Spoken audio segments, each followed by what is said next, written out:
Јас би сакал тука да отворим една мала заграда, една мала дигресија поврзана со јазикот кој што го спомнувате и кој што сега во интелектуалните кругови во светот се нарекува грчки.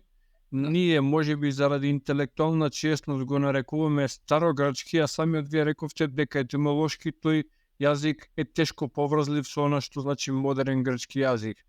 Јас би сакал затоа што знам дека нашите гледачи се многу заинтересирани за тоа да објасниме за каков јазик станува збор и како можеме да ги бидејќи исчитувањето на текстовите мене ми е тешко. Од друга страна поединечни зборови навистина звучат познато, звучат свое. Значи што се така, значи што се има случајно со тој јазик што ние го чувствуваме како близок, а целиот свет го препознава како старогрчки или антички грчки или хомеровски грчки.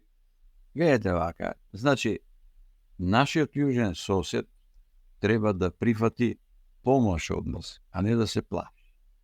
Се што правиме е само во нивни прилог за да можат да стасаат до вистината. Тие живеат во определена заблуда. Гледайте сега вака. Прашуваат многу интелектуалци по светот како можат да оваа историја некако сами да си објаснат и да можат да речеме да е одбранат кога е нападната. Многу тешко се брани. И во една пригода му финансираат книга на овој нашиот човек од Румунија,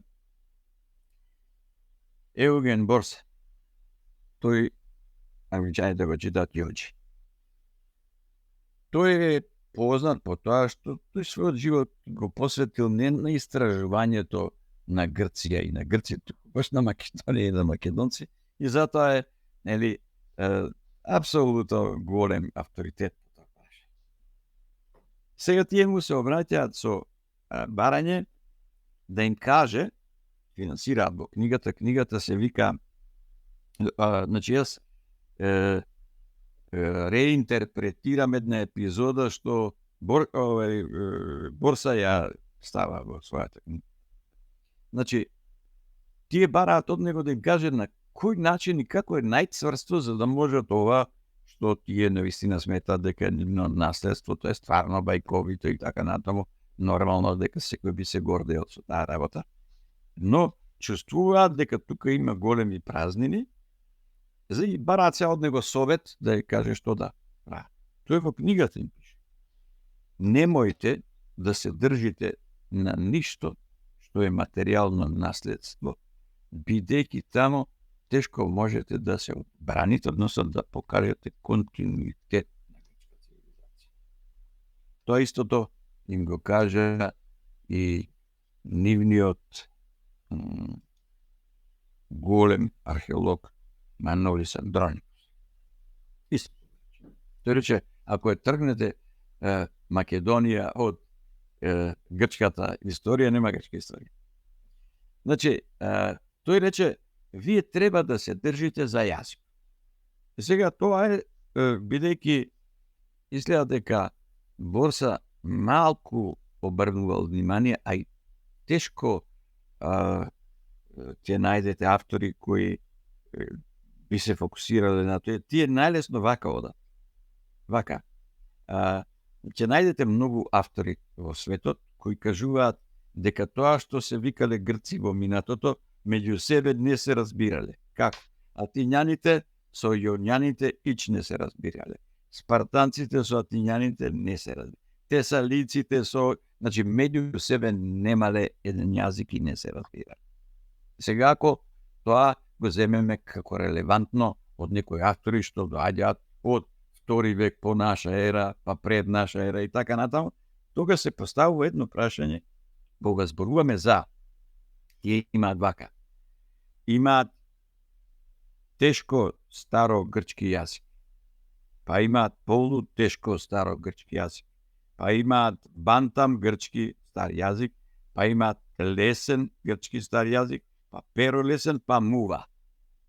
Сваѓате што е? Значи, како кој јазик не се разбира, тие му ставаат само една категорија, ово е постар, ово е уште постар и така натаму, испаѓа дека до плочките од пил кои се датираат и по 15-20 години пред Христа и тоа е грчки јазик.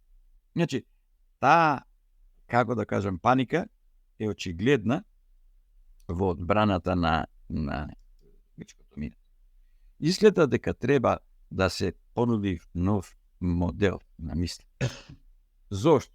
Затоа што постои еден друг податок, дека тој јазик е фактички измислен, тој што го викаме грчки јазик, е измислен под друго име, како коине јазик, во Александрија, значи во периодот на процветот на Македонската империја. Добро, сега и тоа мораме да го земеме во предвид.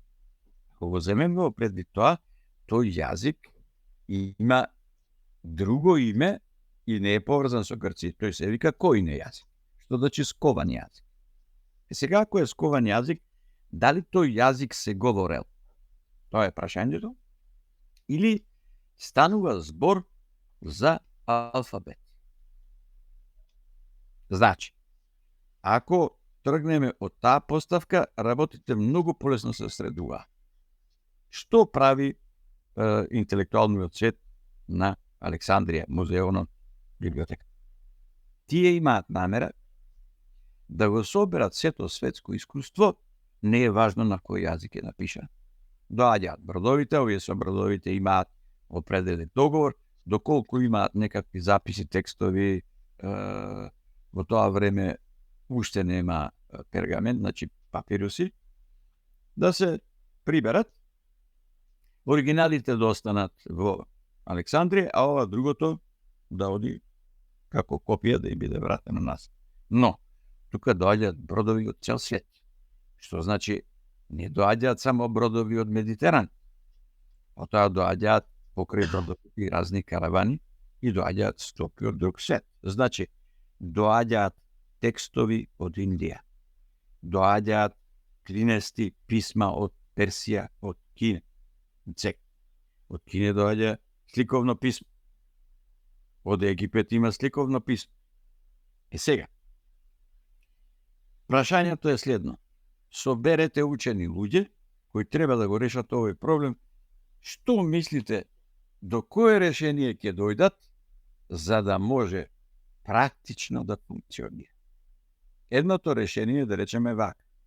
Тие ќе подготват неколку мина кои знаат да читат кинеско писмо, или јапонско, или индиско, или персиско, или арапско, или египетско, или не знам кој е некој друг, или ова англичаните што викаат руско писмо. Во тој случај, тие се наоѓаат пред една компликација, да треба да создаваат постојано множество луѓе кои можат да се соочат со ова, затоа што ние треба да комуницираме со некој кој говори друг јазик. А и тој што говори друг јазик треба да го разбере нашиот. Што е клучно тука за да може да се разбере? Ние денес велиме компјутерски јазик, така? Наедноставен. Плюс минус. 1-0, така?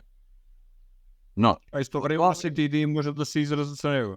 наједноставен јазик преку кој можело се да се изведе е фонетското писмо. Ни клинесто, ни хиероглифство, ни санскрит, ни манскрит, ништо. Значи, потребен е фонетски алфабет. И тие го прифаќаат фонетскиот алфабет преку кој се изразува кој сакаш јазик и може да биде преведен. Значи, потребно е истражување во тој правец за да можеме да се разбереме со проблемот што и самиот научник грк, кога сака да се соочи со некој текст, има ужасни проблеми. Во мојата книга јас го кажувам проблемот на дипломатот Норич од Англија, кој знае грчки и сака да чита оригинал грчки за да напише добра книга, не го разбира грчкиот јазик од средновековието. Тоа е апсурд. Зошто? Па затоа што тој не е напишан јазик на тој јазик кој го говореле така наречените грци. Туку тој е јазик напишан за, во случајот, тој е случајот кој како наведено во книгата, македонски јазик напишан со тој алфабет. Меѓутоа, треба да знае дека такви текстови во Второто Македонско царство, што е преименувано во Византија, има недоброј. До ден денес има на арамејски јазик напишан текст кој користи фонетско писмо. Има на коптски јазик напишан текст кој користи такво писмо. Тие на интернет ќе ги најдете на грчко-коптски, грчко-сириски, а воопшто не се грчки. Значи, тие само користат еден алфабет кој не е, тој алфабет не е грчки. Грците не измислиле азбука. Тие само ја користат азбуката која претходно постои. Значи, тоа е контекстот на овој дел што ми прашуваш за разбирањето на јазиците во тоа време. Македонскиот јазик, сега, што е? Македонскиот јазик никогаш не излегол надвор од фонетското писмо од моментот кога во свеста на народот што живее на оваа клима и територија му се јавила потребата да праќа податок, информација низ простор и време. Во тој момент веднаш посегнале по фонетика, фонетско писмо. Наедноставен начин. Секој глас што го произведува твоето грло има свој знак. И тоа е клучното и наедноставно решение, кое после низ историјата е поместено дека се појавува после климестото, после хиероглифското. Тоа не е точно. Точно е она што ние го наоѓаме во македонскиот неолит. Имаме многу прецизни записи кои апсолутно одговараат на археолошкиот наоч